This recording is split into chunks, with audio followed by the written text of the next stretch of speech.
This is Children's Book Radio. Welcome back to Children's Book Radio, the podcast about children's books. This is show number 22 for October 23rd, 2007. My name is Sabrina Weissler, and I am the host for this podcast. I am an avid reader of books for all ages and the parent of twins named Logan and Madison, who are busy making each other laugh and love to dance and sing with one another. I would like to welcome you to childrensbookradio.com if you're a new listener. Our subscriber base continues to grow with parents, teachers, students, and many other people who love children's books. Also, thanks to all of our listeners for telling their friends about the excellent books we discuss on Children's Book Radio. Please keep it up. If you have any comments, book recommendations, or just want to say hi, please send an email or an MP3 to be included in the podcast to sabrina@teachtopia.com. I encourage you to go right now to childrensbookradio.com. It's here that you'll be able to get a list of all of the books we've discussed, order them if you'd like, and also find out how to subscribe to the podcast. Our website has an archive of all past shows for you to play right from the browser or to download to the device of your choice. If you are interested in advertising on our website or want to sponsor a show or shows, please write to sales@teachtopia.com and mention childrensbookradio.com. I want to now tell you about an organization and website that will interest you called the Family Literacy Alliance. Its goal is to promote reading for both adults and children and to solve the national literacy problem. In November, there will be a host of activities and events nationwide geared to raising awareness about family literacy and National Family Literacy Day. You can learn more about these events on their website, which is www.famlit.org. As always, a special thanks to Mark Leonard for providing the Teachtopia Network theme song for our podcasts. Remember, if you are a teacher or parent, make teachtopia.com your start page to always ensure a safe search engine. In this edition of the podcast, you will meet Jean Craighead George, a beloved writer who won the Newbery Award, which is awarded annually by the Association for Library Service to Children, a division of the American Library Association, to the author of the most distinguished contribution to American literature for children. Jean won the award in 1973 for the novel Julie of the Wolves, which I will be reviewing after the interview. Jean is a naturalist and has a great passion for environmental issues and animals. She writes books for young children and young adults, and even as an adult, you will find her work very engaging and thought-provoking. In addition to Julie of the Wolves, I will be reviewing two other books of hers, How to Talk to Your Cat and How to Talk to Your Dog. Please welcome Jean Craighead George. Let's get started. Well, this is a great honor here for Children's Book Radio. We're welcoming Jean Craighead George to our discussion today. Hi, Jean. How are you? I'm fine, thank you. All right, we'll go ahead and get started. The first question I have for you is, you were writing about nature and Alaska's Arctic region and the animals that have been around for thousands of years, such as the gray wolf, before it ever became in vogue for so many writers in the popular press to write about such things. What initially inspired you to write about the environment? Well, my father was an entomologist. He studies insects. He was a naturalist and worked for the United States government. And he would take my brothers and me out in the woods every weekend. We camped out, we ran rivers, we jumped down through the rocks, learned how to ski, and all the plants and animals. And they were so beautiful. He had a way of presenting things that was wonderful. So I decided when I came to writing, I could not do anything else but write about animals. Okay. And do you think that your literature has played any role in the environmental movements and awareness? Well, I get a lot of letters from students and people saying it has changed their lives by reading my work, and they turned into the environmental movement or became naturalists. And it's just thrilling when I frequently meet these people. So, yes, I have had an influence. And a good part of your literature is focused on the animals alone and not even with people. As a writer, which do you prefer to write about, with animals with people or animals alone, and why? I like to write about animals with people. Mm-hmm. I mean, they're on the side, but it's from the animal point of view. Mm-hmm. They run into people, or they are enamored by people. But I really like to get people into the story. Okay. And you were once an illustrator yourself. Well, yes. You no longer have, any illustrator credits on the novels that you're writing now. Do you ever provide sketches for the illustrators? Do I ever provide what? Sketches or ideas of how you want the illustrations No, to be? I don't dare. You don't press on an illustrator. But I am illustrating again. I'm doing a book now. Oh, good. Called, which requires me to illustrate it, called Sam Gribley's Into the Woods Field Guide. Okay. And it's all the things you can do in nature, from tracking animals, to eating wild food, to making lean-tos, to doing all the things Sam Gribley did. And how did you get back into illustrating again, or what prompted you to want to do that? Well, I illustrated the Gribley, Sam, My Side of the Mountain, Sam Gribley books. Right. So this is part of that series, so it should look like the art, although I'm not sure it does. Okay. And which do you find more challenging, the writing or the illustrating? Oh, the illustrating is almost therapeutic. So the writing is more of a challenge. Okay. But a very exhilarating one. And which do you do first? Do you do the writing first and then you go back, or do you do it at the same time? I write it first and then go back. Mm-hmm. But all the time while I'm writing it, I'm envisioning the picture. Oh, okay. So I know what I'm going to do.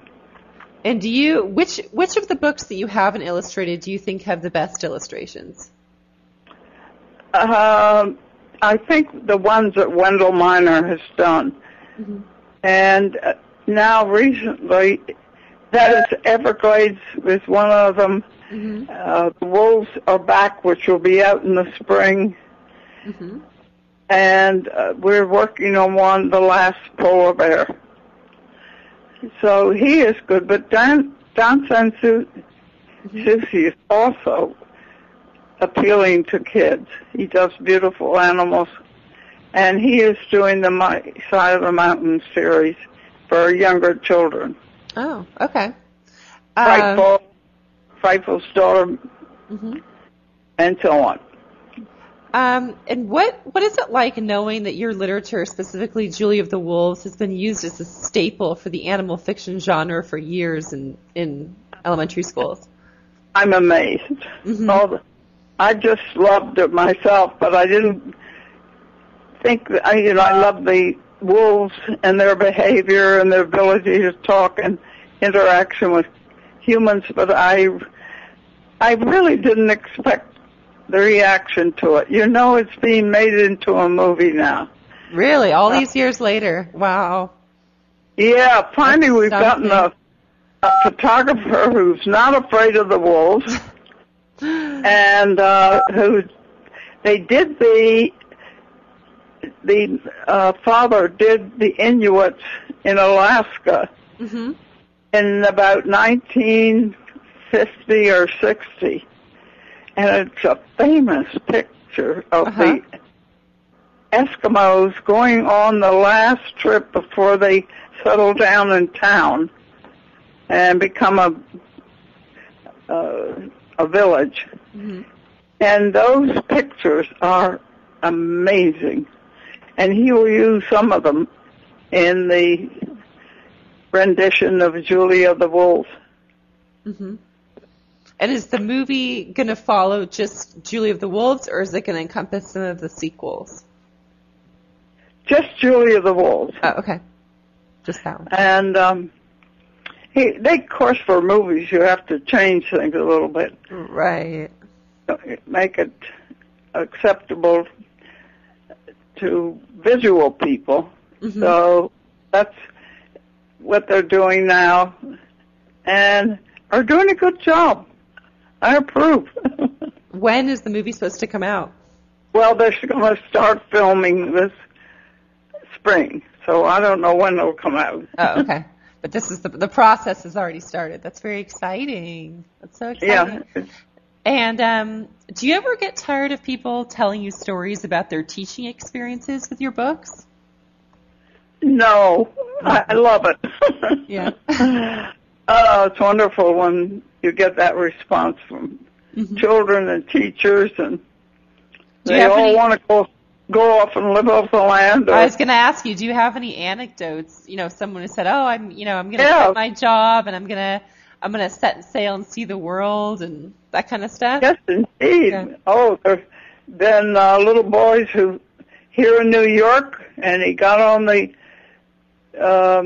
subway, and he was going to head for New Jersey, and he ended up in Greenwich Village, where a policeman asked him where he was going, and the policeman called his father, and his father came and got him. Wow. He was so disappointed. He went the wrong way to reach New Jersey. I have a lot of youngsters that think they would like to leave, but some say I don't know enough, they're wise, and others go off to Outward Bound or some other group that are teaching living off the land, and they're a success at it. And have you met people when you were doing research for your books that were successfully able to live off the land? And you talked to them, or did you do that as part of your research? My brothers. Really? They wrote the book for the Navy during World War II, How to Survive on Land and Sea, and they lived for 6 months off the land. Wow. And also my father, and we as kids on weekends loved to go out and find our own food and trap our own mammals and live close to nature. And how does the life change, as a writer after you receive an award like the Newbery? How would you say? How does it change? Like, as for being a writer. You're going to live. You'll make it. And does the relationship change, between, say, like the author and the publisher? Do you get to call more of the shots? Yes, or? They respect you more, but I'm not sure my relationship has changed between the author and the publisher.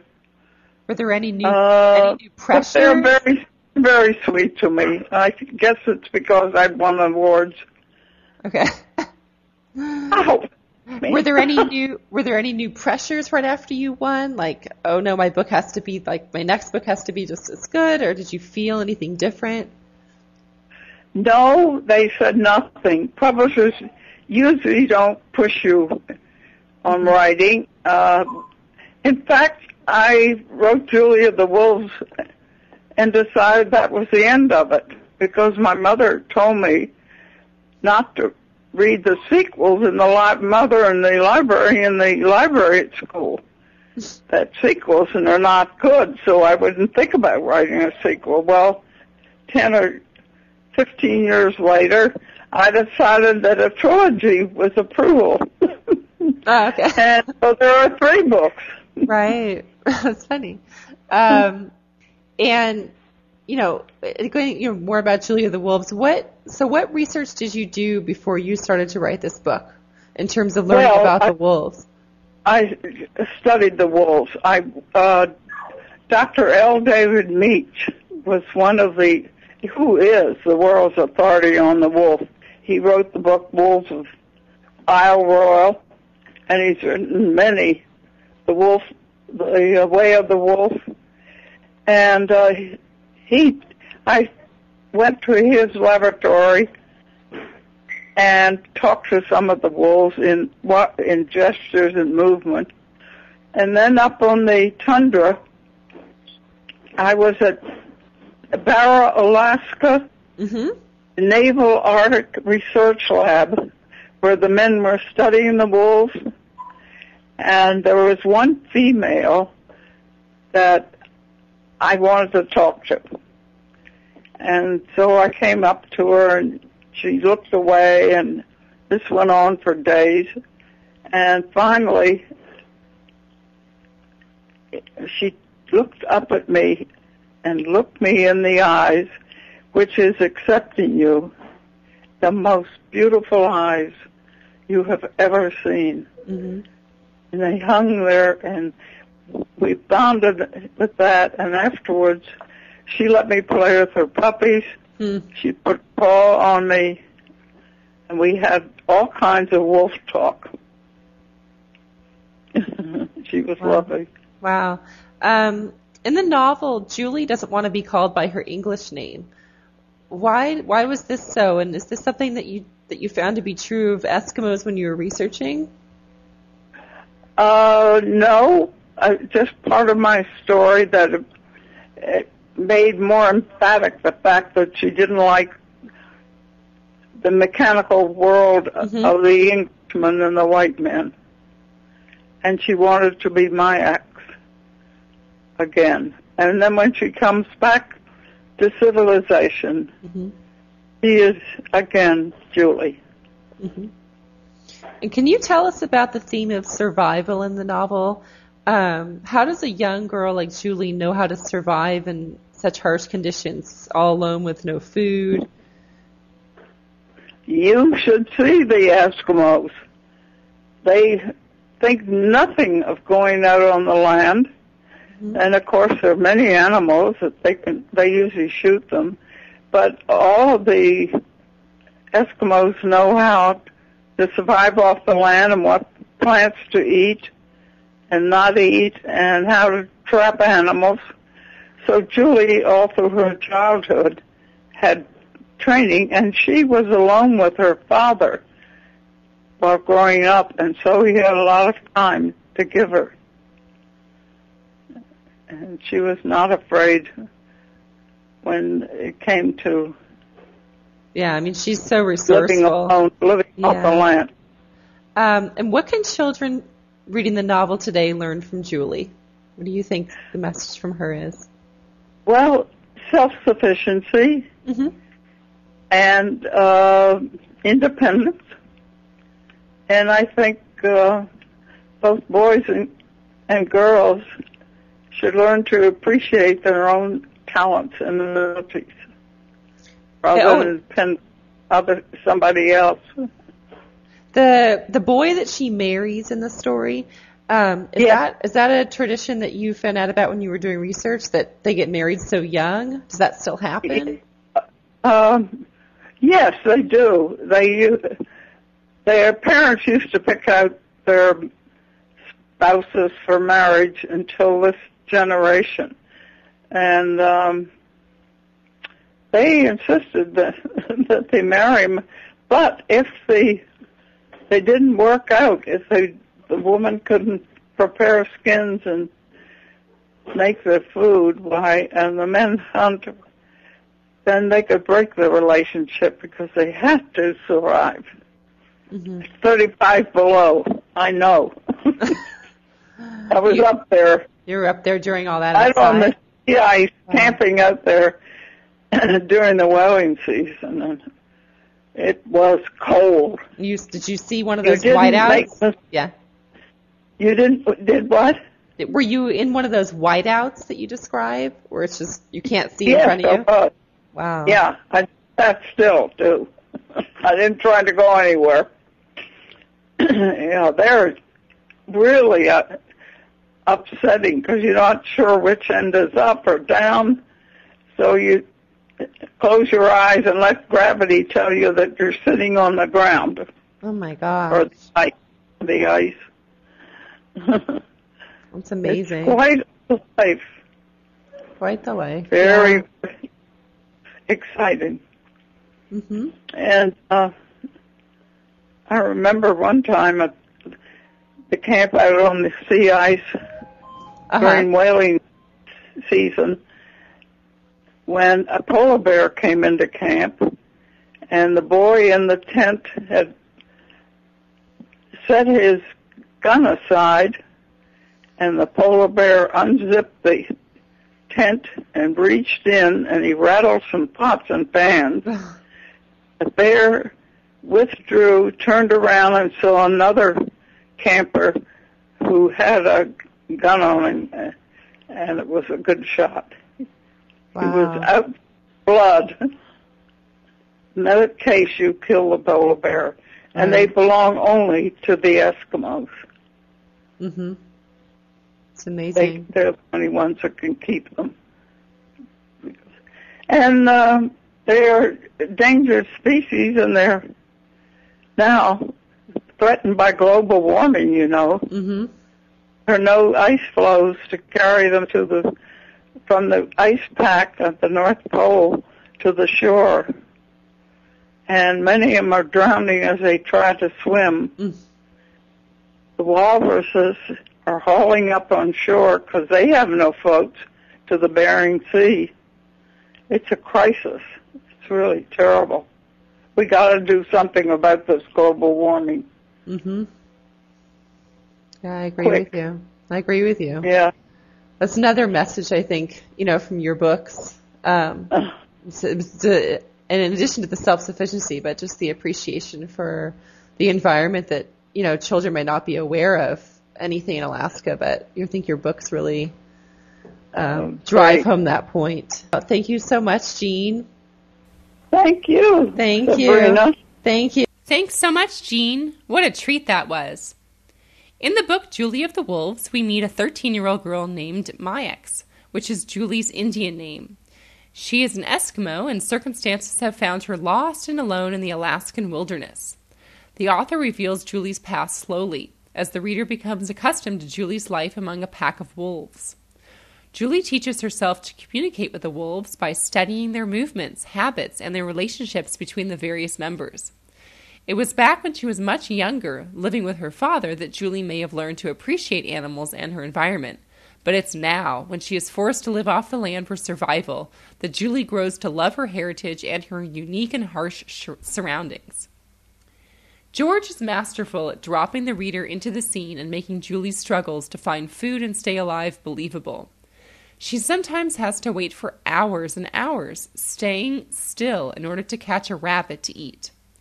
Julie may think she strives to leave Alaska and sail away to San Francisco to live with her pen pal, but it's obvious that her love of the land and the traditional Eskimo way of life is going to play a role on where she ends up at the story's end.